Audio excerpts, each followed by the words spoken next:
Welcome back to our channel crystal science and maths. इस video में हम class 9 की chapter physics chapter that is work energy cover करने वाले हैं। अगर आप चैनल पर नए हो तो प्लीज सब्सक्राइब करना एंड वीडियो को एंड तक जरूर देखना। Without wasting time let's start. तो फर्स्ट क्वेश्चन आता है व्हाट इज वर्क। वर्क होता क्या है? तो सपोज आप एक एग्जांपल लो। एक छोटा सा पत्थर का टुकड़ा है, आपने उसमें क्या किया, आपने उसको हटा के एक डिस्टेंस ट्रेवल किया। यहाँ पे आपका पत्थर है, मान लो आपने यहाँ पे पत्थर रखा हुआ था, आपने इसको हटा के यहाँ पर रख दिया। ये डिस्टेंस कुछ ट्रेवल किया, ये 1 सेंटीमीटर भी हो सकता है, 1 मीटर भी हो सकता है, ठीक है। तो यहाँ पर आपने क्या किया, एक यहाँ पे फोर्स अप्लाई किया, फोर्स अप्लाई करने के बाद इसने कुछ डिस्टेंस ट्रेवल किया, तो यहाँ पे क्या हो गया, वर्क डन हो गया। नेक्स्ट एग्जाम्पल आप सिचुएशन लोगे। एक लड़की है, एक ट्रॉली बैग को खींचती है एंड इस ट्रॉली बैग को खींच के यहाँ से यहाँ ले आती है। यहाँ पे मान लो कोई एक डिस्टेंस ट्रेवल हुआ, आप कुछ भी ले सकते हो, 2 सेंटीमीटर, 100 सेंटीमीटर, कुछ भी ले सकते हो, 1 किलोमीटर भी ले सकते हो। तो यहाँ पर भी वर्क डन हो रहा है। ये वर्क डन क्यों हो रहा है? तो यहाँ पे आप देखोगे तो दो कंडीशन हमें कंपलसरी चाहिए वर्क डन के लिए। फर्स्ट कंडीशन क्या है आपका, फोर्स आप अप्लाई कर रहे हो, चाहे वो थोड़ा सा फोर्स हो या फिर ज्यादा फोर्स हो, बट फोर्स होना चाहिए। देन फोर्स अप्लाई करने के बाद वो ऑब्जेक्ट आपका मस्ट भी डिस्प्लेस होना चाहिए, 1 सेंटीमीटर हो या फिर 1 किलोमीटर हो, आपका डिस्टेंस ट्रैवल करना चाहिए। तो हम यहाँ से फॉर्मूला बना सकते हैं वर्क डन का। Work done equals to force into displacement. यहाँ पे फोर्स क्या हो गया, एफ हो गया, डिस्प्लेसमेंट हो गया S. Work has only magnitude and no direction. Work done का क्या होता है, आपका वर्क का मैग्नीट्यूड होता है बट डायरेक्शन नहीं होता है। The unit of work is newton metre और जूल, बट हम जूल यूज करते हैं क्योंकि आपका जूल ऐसा यूनिट है। अगर मैं जूल की डिफाइन करूँ, वन जूल की डेफिनेशन, तो one joule is the amount of work done on an object when a force of 1 newton displace it by 1 metre along the line of the action of the force। आपने मानो एक object को 1 Newton की force the and 1 Newton की force की वजह से ये 1 मीटर का डिस्टेंस ट्रेवल किया, देन यहाँ पे वर्क डन आपका कितना हो गया, 1 जूल हो गया। ये हो गया 1 जूल का डेफिनेशन। ये एग्जाम में बहुत टाइम आता है, तो आप ये डेफिनेशन याद कर लेना। नेक्स्ट हम क्वेश्चन करते हैं। A porter lifts a luggage of 15 kg from the ground and puts it on its head 1.5 meter above the ground. Calculate the work done by him on the luggage। तो हमें यहाँ पे given क्या दे दिया है, मास दे दिया है। मास मीन्स आपका जो भी वेट है ऑब्जेक्ट का, जो कि 15 केजी है। हमेशा याद रखना जो मास होता है वो आपका केजी में ही होना चाहिए। एंड ये यहाँ पे इसने क्या किया, 1.5 मीटर हाइट उठाया। तो यहाँ पे डिस्प्लेस या फिर एस एच या फिर एस जो भी आपका वो सेम होता है, डिस्टेंस उठा रहा है। मान लो ये ऑब्जेक्ट यहाँ था, यहाँ से इसने यहाँ तक उठाया, तो ये क्या हो गया आपका 1.5 मीटर। 1.5 मीटर। हमें यहाँ पे क्या निकालना है, वर्क डन निकालना है। तो वर्क डन का फॉर्मूला क्या होता है, फोर्स इनटू डिस्प्लेसमेंट, बट यहाँ तो फोर्स दिया नहीं है, तो हमें फोर्स की वैल्यू निकालनी पड़ेगी। तो प्रीवियस क्लास आपने चैप्टर में पढ़ा होगा, force equals to M A या फिर एम जी भी बोल सकते हो। ये ए एंड जी क्या है आपका, तो ये एक्सेलरेशन है एंड ये एक्सेलरेशन ड्यू टू ग्रेविटी है, बट हम यहाँ पे एम जी यूज करेंगे क्योंकि यहाँ पे आप कोई भी सामान को उठाते हो तो ये अगेंस्ट द ग्रेविटी उठाते हो, तो यहाँ पे जो एक्सेलरेशन यूज होता है वो एक्सेलरेशन आपका स्मॉल जी यूज होता है, एक्सेलरेशन ड्यू टू ग्रेविटी, क्योंकि ये अगेंस्ट द ग्रेविटी आप उठा रहे हो ये ऑब्जेक्ट को। तो यहाँ पे फोर्स का फॉर्मूला क्या हो गया, एम इंटू जी, एंड ये एस आपका डिस्टेंस डिस्प्लेसमेंट है। मास हमें 15 केजी दिया है, बट स्मॉल जी की वैल्यू क्या होती है, तो स्मॉल जी की वैल्यू होती है 10 मीटर पर स्क्वायर एंड एस की वैल्यू दे दी है 1.5। तो ये आपका आ गया 225 एंड वर्क की यूनिट क्या होती है, ऐसा unit joule. Then W equals to 225 joule. तो इसने कितना वर्क डन किया, 225 जूल वर्क डन किया। ये हो गया आपका answer. Next question. What is the work done by the force of gravity on a satellite moving around the earth? Justify your answer. यहाँ पे आप बोलो सैटेलाइट होता है क्या। सैटेलाइट एक चीज होती है जो कि हमारे अर्थ के राउंड घूमती रहती है। तो यहाँ पे तो घूमती रहती है, तो इसकी वर्क डन क्या हो जाएगी। तो हमेशा याद रखना जब भी सैटेलाइट निकलता है वो फोर्स अप्लाई करता है, बट वो फोर्स जो अप्लाई करता है ना वो परपेंडिकुलर अप्लाई करता है 90 डिग्री में। तो यहाँ पे फोर्स जो होता है आपका डिस्प्लेसमेंट के साथ परपेंडिकुलर होता है, इस टाइप का। ये आपका डिस्प्लेसमेंट है, ये आपका फोर्स अप्लाई कर रहा है, देन यहाँ पे जो एंगल बना रहा है वो 90 डिग्री का एंगल बना रहा है। तो हमेशा आप जब हायर क्लासेस में पढ़ोगे तो फॉर्मूला आपका हो जाता है वर्क डन का एफ एस कॉस थीटा। ये कॉस थीटा क्या है, तो ये थीटा ये एंगल है जो ये एंगल फॉर्म करी है, एंड यहाँ पे एंगल कितनी है 90 डिग्री, तो F into S into cos 90। आप क्लास 10 में cos 90 cos 60 की वैल्यू पढ़ोगे ट्रिग्नोमेट्रिक चैप्टर में। तो यहाँ पे cos 90 की वैल्यू क्या होती है, 0। तो f इंटू एस इंटू 0 क्या हो जाएगा, टोटल 0 हो जाएगा। देन यहाँ पे वर्क डन आपका क्या हो गया, 0 हो गया। जस्टिफाई योर आंसर, तो जस्टिफाई योर आंसर में आप ये चीज लिख सकते हो। यहाँ पे जो फोर्स अप्लाई हो रहा है वो आपका परपेंडिकुलर हो रहा है, इसीलिए यहाँ पे एंगल जो थीटा की वैल्यू है वो 90 डिग्री हो जा रही है। एंड यहाँ पे आप पुट करोगे तो वर्क डन क्या हो जाएगा, 0 हो जाएगा। Next, a person hold a bundle of hay over his head for 30 minutes and get tired. Has he done some work or not? एक लड़का है, उस लड़के ने अपने सर पे एक बंडल ऑफ हेयर रखा, ठीक है, मान लो ये बंडल रखा अपने सर के ऊपर। तो ये जब सर के ऊपर रखा 30 मिनट्स तक, तो ये बहुत टायर्ड हो गया। 30 मिनट्स तक रखा तो ऑफकोर्स वो टायर्ड हो गया, बट उसने कुछ वर्क डन किया कि नहीं, तो वर्क डन उसने नहीं किया। क्यों? क्योंकि मान लो इस ऑब्जेक्ट की तो कोई फोर्स तो अप्लाई कर रही है, 5 न्यूटन हो या 10 न्यूटन, फोर्स तो अप्लाई होगा ही होगा। बट डिस्प्लेसमेंट हो रहा है क्या, नहीं हो रहा है। तो डिस्प्लेसमेंट की वैल्यू 0 होगी। एंड हमें पता है वर्क डन क्या होता है, force into displacement. And force आपका कितना भी ज्यादा क्यों ना हो, डिस्प्लेसमेंट 0 है तो वर्क डन भी 0 हो जाएगा। F into 0 equals to 0। Then यहाँ पे वर्क डन आपका हो गया 0। Next topic, energy. एनर्जी क्या होता है, हमें पता है the sun is the biggest natural source of energy to us. Many of energy source are derive from sun, ठीक है। अब एनर्जी का एग्जाम्पल क्या होगा, तो when a fast moving cricket ball hits a stationary wicket through the wicket is thrown away. आपने एक बहुत स्पीड बॉल फेंका एंड स्पीड बॉल की वजह से वो विकेट जो रखा हुआ था वो थ्रो हो गया, ठीक है। तो इससे क्या पता चलता, आपने एनर्जी दिया एंड वो ऑब्जेक्ट आपका कुछ डिस्टेंस ट्रेवल किया, ठीक है। और एक एग्जाम्पल लेंगे, an object when raised to a certain height gets the capability to do work. हमने कोई चीज को यहाँ से यहाँ तक उठाया, तो ये कुछ सर्टेन हाइट उठा, देन यहाँ से यहाँ उठाने के लिए तो हमें एनर्जी की जरूरत पड़ी, तो ये एनर्जी हमारी क्या होगी, वर्क डन होगी, ठीक है। The energy possessed by an object is thus measure in the terms of capacity of doing work. The unit of energy is same as that of work. तो यूनिट ऑफ वर्क क्या था, 1 joule. तो energy की unit क्या हो जाएगी, 1 joule. मान लो कभी कभी एनर्जी हम लार्ज क्वांटिटी में यूज करते हैं, हम अपने जो घर में हम इलेक्ट्रिकल एनर्जी यूज करते हैं तो वो बहुत ज्यादा एनर्जी यूज करते हैं, तो हम वहाँ पे जूल में मेजर नहीं करते, हम वहाँ किलो जूल में मेजर करते हैं, ठीक है। तो यहाँ पे आपका किलो जूल भी यूनिट है, तो यहाँ पे आपका 1 किलो जूल क्या हो गया, 100,000 joule, sorry 1000 joule. 1 kilo joule equals to 1000 joule.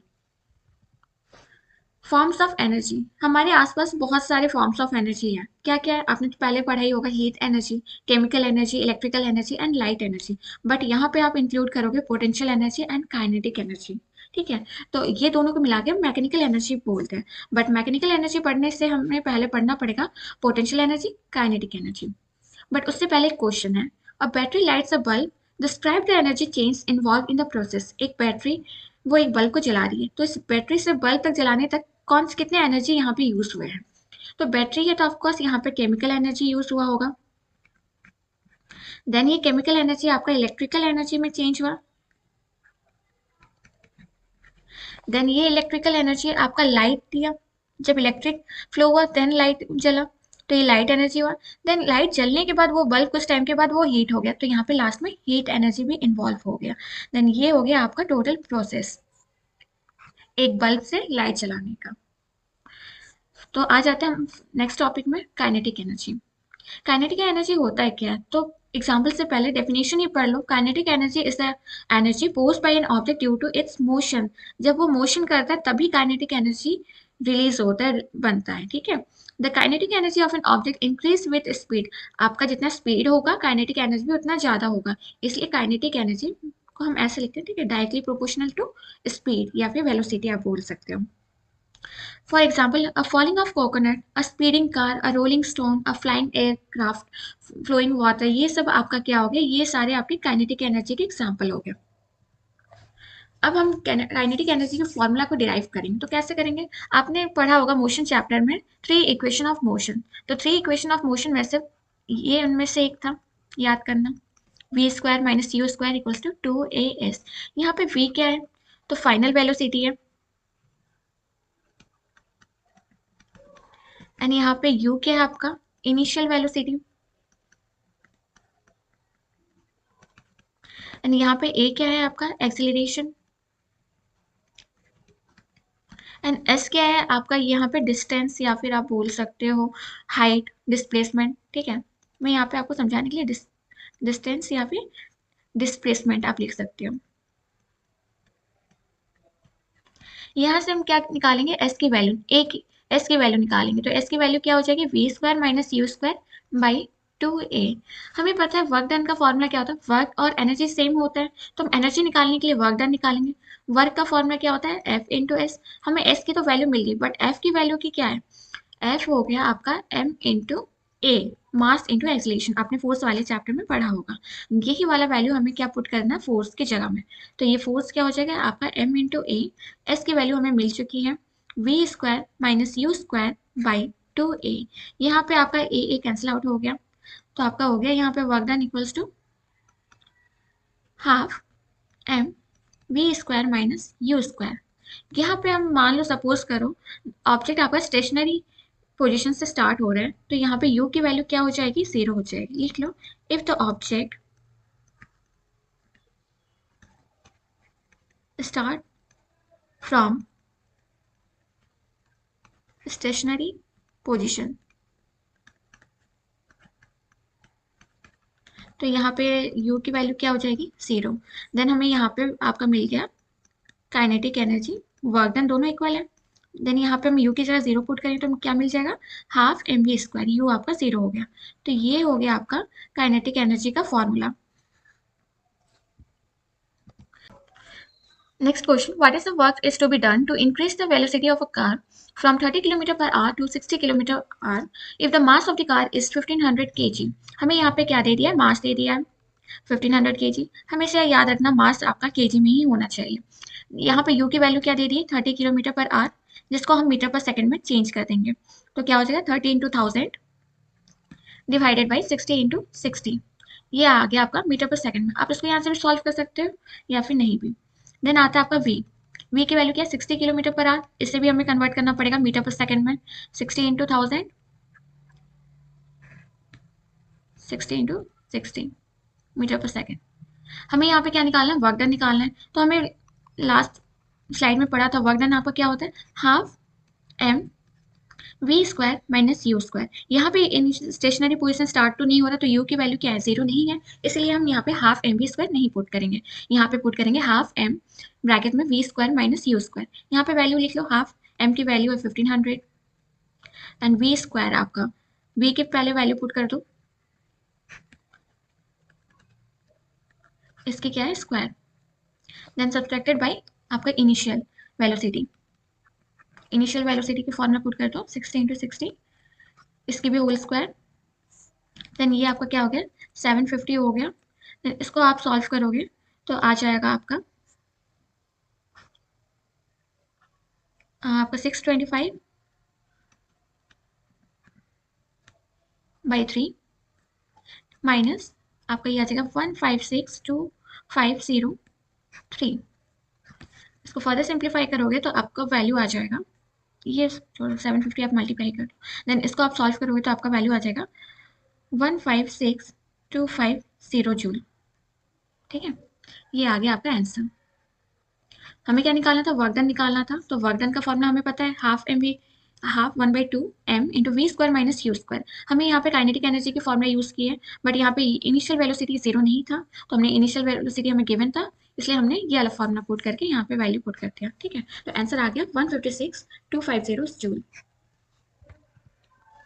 Potential energy, next आता है पोटेंशियल एनर्जी। पोटेंशियल एनर्जी क्या होता है, तो पहले डेफिनेशन देख लो। The potential energy posed by an object is the energy present in it by the virtue of its position or configuration. हमने kinetic energy में क्या पढ़ा था, ये मोशन से होता है, virtue of motion, and potential energy आपका क्या होगी, पोजीशन से।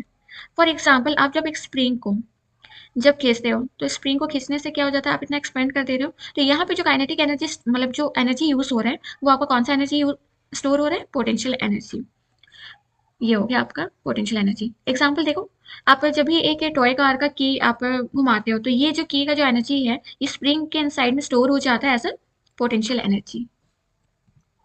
Next, potential energy of an object at a height. तो एक हाइट के हमें पता है पोटेंशियल एनर्जी क्या होता है, इसका पोजीशन से चेंज होता है। मान लो एक ऑब्जेक्ट है, उसकी हाइट यहाँ से मैंने यहाँ पे लेगी, तो इसकी हाइट क्या होगी, h होगी। An object increases its energy when it rises through the height. This is because the work done on it against gravity while it's being raised. The energy present in such an object is called gravitational potential energy. जब भी हम एक object को race करें तो यहाँ पे आपका अगेंस्ट जो ग्रेविटी वाला है जी की वैल्यू वो क्या हो रही है, बढ़ती जा रही है। तो यहाँ पे जो आपका वैल्यू आता है वर्क डन एनर्जी वो आपका बढ़ता जाता है, ठीक है। एंड जब भी पोटेंशियल एनर्जी हम कोई भी ऑब्जेक्ट को अगेंस्ट द ग्रेविटी उठाते हैं तो उस पोटेंशियल एनर्जी को बोलते हैं gravitational potential energy. For example consider N object of mass m, एक ऑब्जेक्ट है जिसकी मास m है, उसे एक हाइट में हमने रेस किया जिसकी हाइट h ले ली है, ठीक है। यहाँ पे हमें एक फोर्स चाहिए उठाने के लिए। फोर्स क्या होता है हमें पता है, force equals to M A, force equals to M A हो गया। बट यहाँ पे एक्सेलरेशन क्या है, एक्सेलरेशन ड्यू टू ग्रेविटी है, तो यहाँ पे हम फोर्स की फॉर्म में कौन सी यूज करेंगे, एम जी।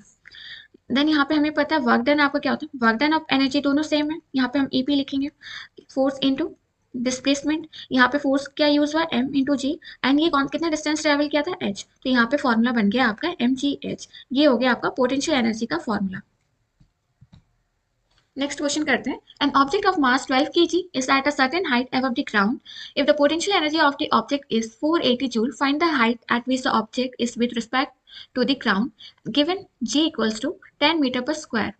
यहाँ पे दे दिया हमें मास की वैल्यू 12 kg।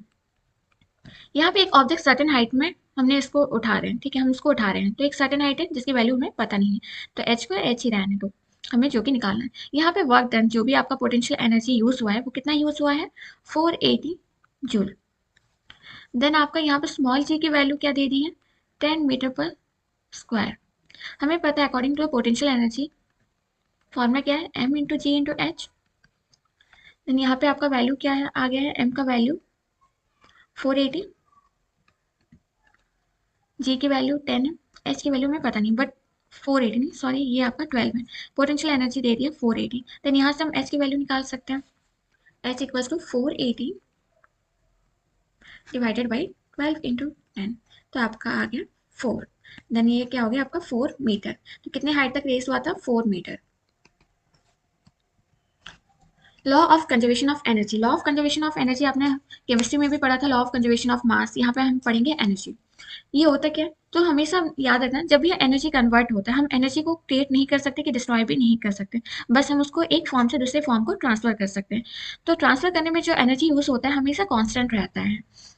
तो according to this law energy can only be converted from one form to another, it can neither be created and nor be destroyed. The total energy before and after transmission remains the same. The law of conservation of energy is valid in all situations and for all kind of transformation. याद रखना।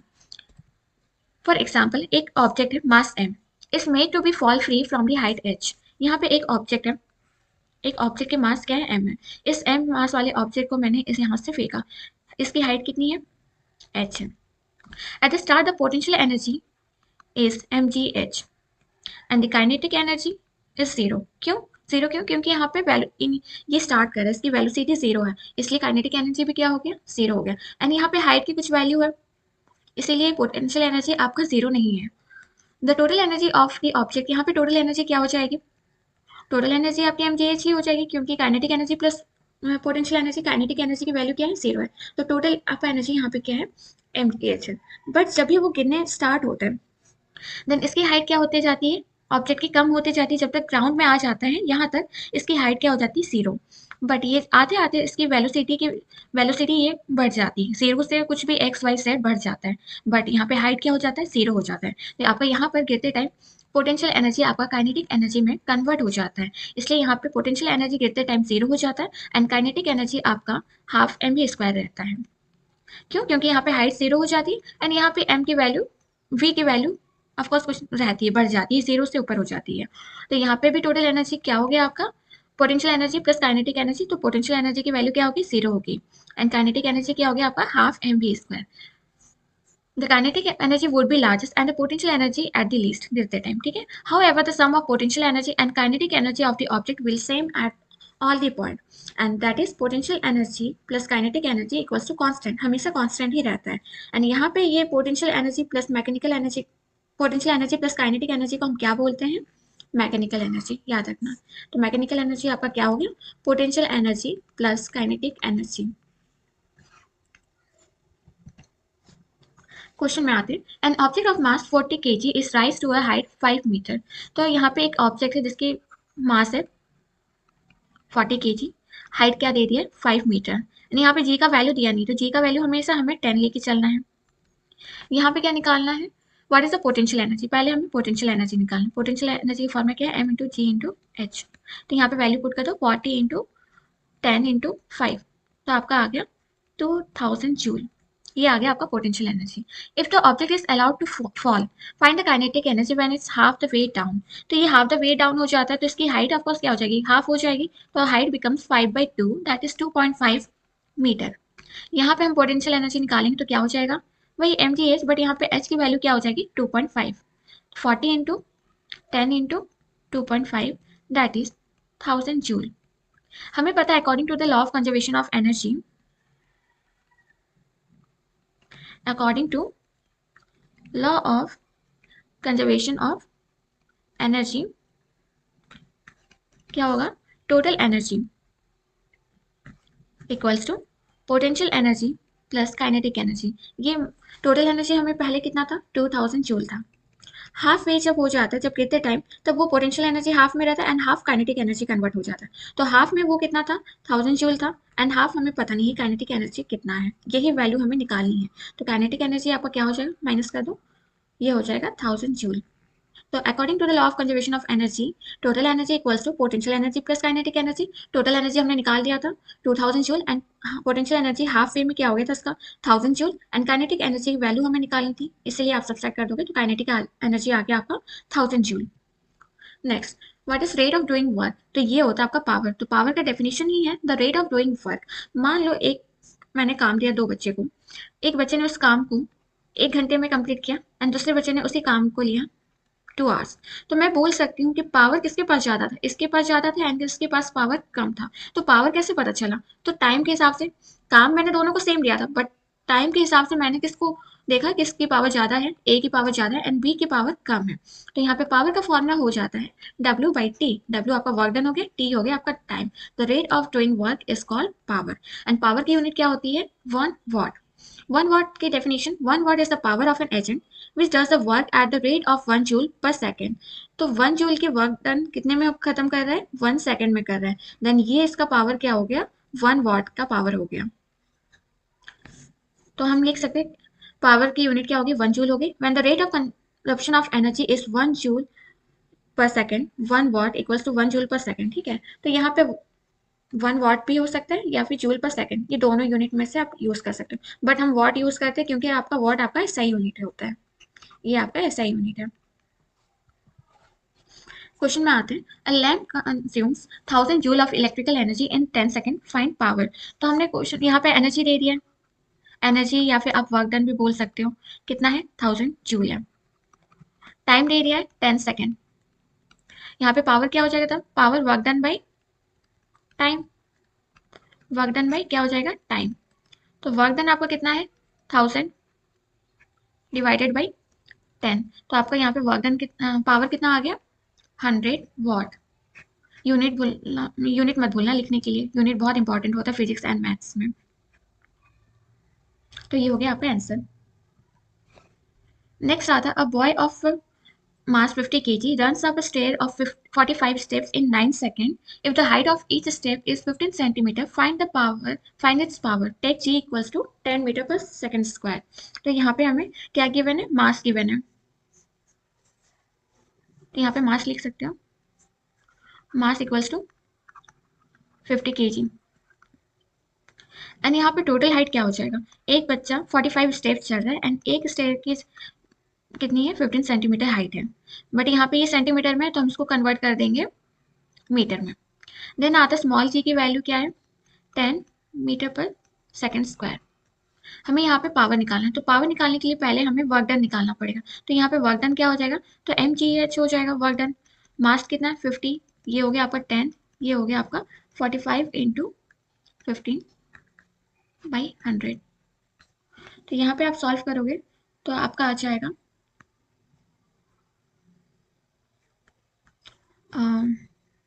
आप यहाँ पे solve कर सकते हो, नहीं तो आप यहीं पे कर लो, इजी होगा आपके लिए।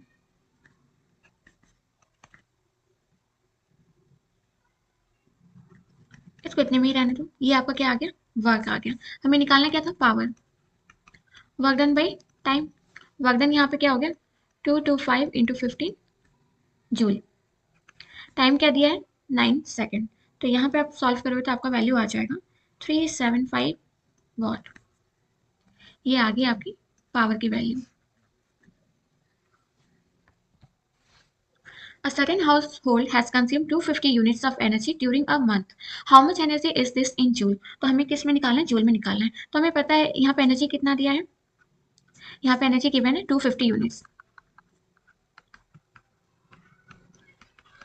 एंड ये 250 यूनिट्स हम घर में यूज़ करें, कंज्यूम करें, तो हम इस 250 यूनिट्स को हम किस में यूज़ करें, 250 kilowatt per our. Heavy quantity है तो हम किलो वॉट पर आवर में यूज़ करें। हमें पता 1 किलो वॉट पर आवर क्या होता है, 3.6 into 10 to the power 6 joule. Then 250 kilowatt per hour क्या हो जाएगा आपका, 250 into 3.6 into 10 to the power 6, जो कि आपका हो जाएगा 900 इंटू 10 टू द पावर 6।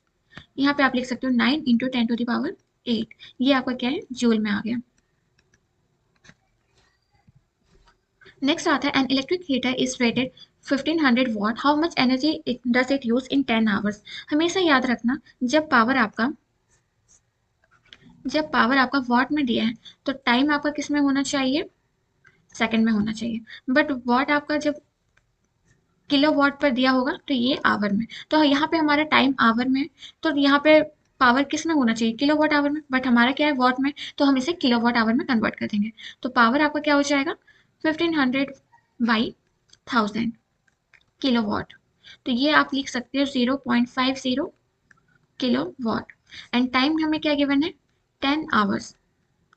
हमें क्या निकालना है, एनर्जी निकालना है। एनर्जी क्या होता है, energy equals to P into T. देखो एनर्जी और वर्क सेम होता है, तो पी का फॉर्मूला क्या था, डब्ल्यू बाई टी। अगर मैं वर्क का फॉर्मूला निकालूं तो क्या हो जाएगा, P into T equals to W. And W आपका वही एनर्जी है, तो इसीलिए ये फॉर्मूला आपका यहाँ से आ गया। ठीक है, E equals to P into T. P की वैल्यू क्या है, 0.50 इंटू 10, सॉरी 50 नहीं है, ये 1.5 हो गया था, 1.5, 1.5। तो ये आपका आ गया 15 किलो वॉट आवर। ठीक है, ये हो गया आपका 15 किलो वॉट आवर, ये होगी आपकी एनर्जी। नेक्स्ट क्वेश्चन आता है, find the energy in joule consume in 10 hours bye 4 device of power 500 what each. हमें यहाँ पे क्या निकालना है, एनर्जी निकालना है। यहाँ पे गिवन क्या है, हमें लिखना है पावर क्या होगी आपकी 500 वॉट, एंड टाइम कितना गिवन है 10 आवर्स। हमें निकालना क्या है, एनर्जी निकालना है। तो एनर्जी यहाँ पे क्या हो जाएगा आपका, यहाँ पे देखो 500 है ना, तो 500 को हम क्या करेंगे, 1000 से डिवाइड कर देंगे। क्यों, क्योंकि हम इसे किलो वॉट आवर में चेंज किए, तो ये वैल्यू आ जाएगा 0.50 लिख सकते हो, 0.5 भी लिख सकते हो अब, या फिर 0.50। ये क्या हो गया आपका, किलो वॉट हो गया। हमें पता है एनर्जी क्या होता है, पी इंटू टी, जो कि हो गया 0.50 इंटू 10। एंड ये क्या है आपका 4, यहाँ पे कितना डिवाइस बोला है, 4 डिवाइस बोला है ना, तो ये तो एक की एनर्जी है। यहाँ पे अगर मैंने 4 की एनर्जी निकालना है तो हम क्या करेंगे, 4 मल्टीप्लाई कर देंगे। ठीक है, तो आंसर आपका क्या आ जाएगा, यहाँ पे मल्टीप्लाई कर दो 20 किलो वॉट पर आवर। ये आ गया आपका energy.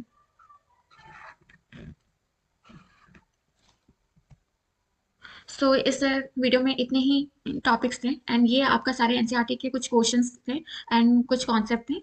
So thank you for watching this, and video पसंद आया तो प्लीज़ लाइक एंड शेयर करना।